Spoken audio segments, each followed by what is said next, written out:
श्री यदुजी ये राजा ययाति के प्रथम पुत्र थे जो देवयानी के गर्भ से उत्पन्न हुए थे। ये यादव वंश के प्रवर्तक राजा हुए। इन्हीं के वंश में स्वयं भगवान श्री कृष्ण का प्रादुर्भाव हुआ था। ये बड़े धर्मज्ञ तथा धर्मशील थे। यथा अवधूतम द्विजम कंचिन चरंतम कुतो भयम कविम निरीक्ष्य तरुणम यदु प्रवच्छ धर्मवितः यदोश्च धर्मशीलस्य। यहाँ यदि कोई शंका करे कि इन्होंने तो पिता ययाति की आज्ञा का उल्लंघन कर दिया था जो कि अधर्म है, फिर इन्हें धर्मवित या धर्मशील कैसे कहा गया? इसका समाधान यह है कि इन्होंने मुख्य धर्म भगवत भक्ति को प्राधान्य देकर सामान्य धर्म पितृज्ञा पालन को अस्वीकार किया था। अतः अधर्म नहीं है। वास्तविक धर्म तो भगवत भक्ति ही है। यथा धर्मो मद भक्ति कृत्योक्तो।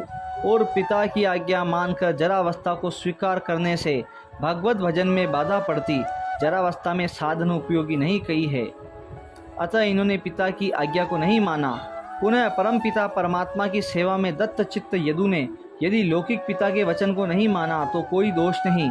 सामान्य धर्म से विशेष धर्म श्रेष्ठ है। पुनः राजा ययाति के आज्ञा पालन में यदु को महान अनुचित यह दिखाई पड़ा कि मुझ पुत्र की युवावस्था से माता के साथ भोग विलास करना चाहते हैं, जो कि सर्वथा धर्म के प्रतिकूल है। पुनः हरिवंश पुराण में वर्णन आता है कि श्री यदु जी ने किसी ब्राह्मण को उनके अनिर्दिष्ट कार्य की पूर्ति का वचन दे दिया था।